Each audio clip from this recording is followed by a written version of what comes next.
new iPhone 7.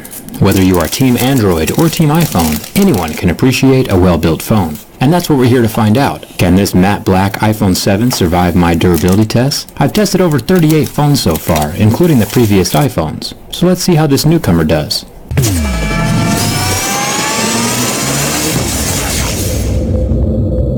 Let's start with the scratch test.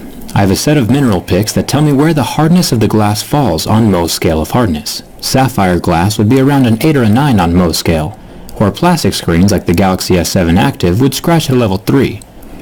Normally, the average smartphone will start scratching at a level 6, and this appears to be the case with this new iPhone 7. It is on par with the typical smartphone screen hardness. Coins and keys won't scratch it, but you should keep it protected anyway. There are still plenty of abrasive materials in the environment, hiding in the pockets of your jeans or purse that can cause scratches to the screen of your phone.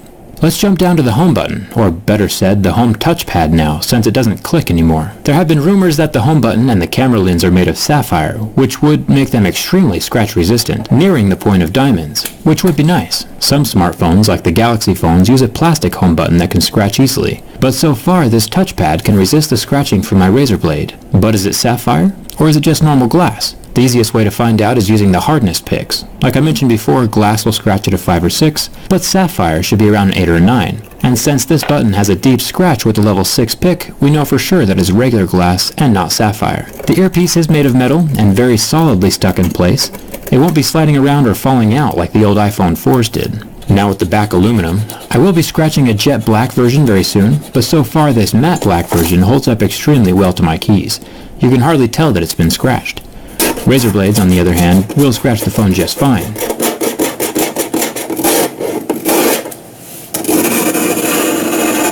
And this is why I always keep my razor blades in a separate purse. You should too, unless you want one of these $800 aluminum curly cues. Now for the camera lens. This glass piece is protecting the new 12 megapixel camera inside of the phone, and it is definitely scratch resistant, which is awesome. My razor blade does nothing to it, but as it's sapphire, it still scratches deeply at a level 6. So it doesn't look like anything on this phone is sapphire. Sapphire does have its pros and cons, but I'll save that for another video. Next to the camera lens, we have what Apple is calling the Quad LED True Tone Flash. Initially, I thought that this might be 4 different colored LEDs, bringing even more life to pictures than just a dual-colored flash would. But while indeed there are 4 LEDs, it is still just the same normal 2 colors that the older iPhone 6 has.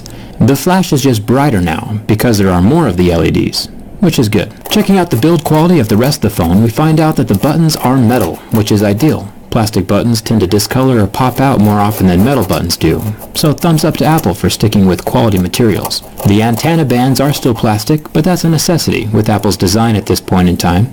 If you remove these antenna bands, no more cellular connection.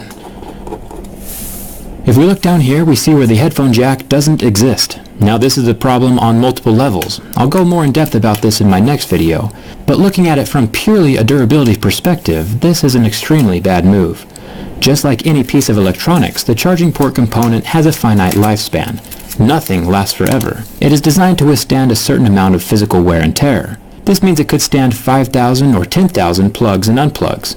Nobody knows the exact number but Apple, but essentially, now that Apple is combining the headphone jack and the charging port into one, we have 2 accessories using the same single port, doubling the rate of wear and tear. So once this singular lightning port dies or reaches the end of its lifespan, your phone is toast. There's no backup wireless charging either. So if you are a person who's ever had their charging port stop working on a previous phone, you can sit back and watch your iPhone 7 port die in half the time, unless you fork over the dough for some wireless headphones, which is what Apple wants you to do anyway. I plan on making a video more in depth about the headphone jack in a few days. It'll be revealing, so subscribe and turn on your notifications for that. What do you think? Is it good that Apple killed the headphone jack? Let me know down in the comments. On to the burn test. The IPS LCD of the iPhone 7 lasted almost 10 seconds under direct contact with flame before the pixels got hot and turned off, going completely black.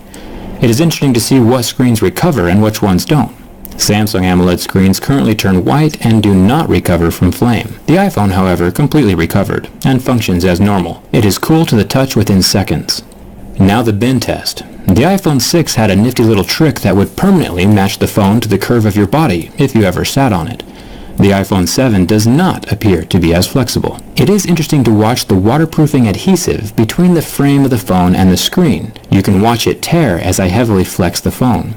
So while this phone will not suffer from bin-gate or catastrophic failure, I would still not sit on it, just to keep that water resistance intact. Once that adhesive is torn, it will not be as resistant as it once was. Overall, Apple has made another solid phone. I appreciate the build quality. I still have plenty more to say about that headphone jack, but that'll come in another video. All of my behind-the-scenes stuff can be found on Instagram and Twitter, and there's a very good chance I'll start an iPhone 7 giveaway on my Twitter in the next week or so. So follow me there if you're interested in that kind of thing. And if you aren't subscribed yet but love technology, hit that subscribe button. I review tech from the inside. Thanks for watching. Hope to see you around.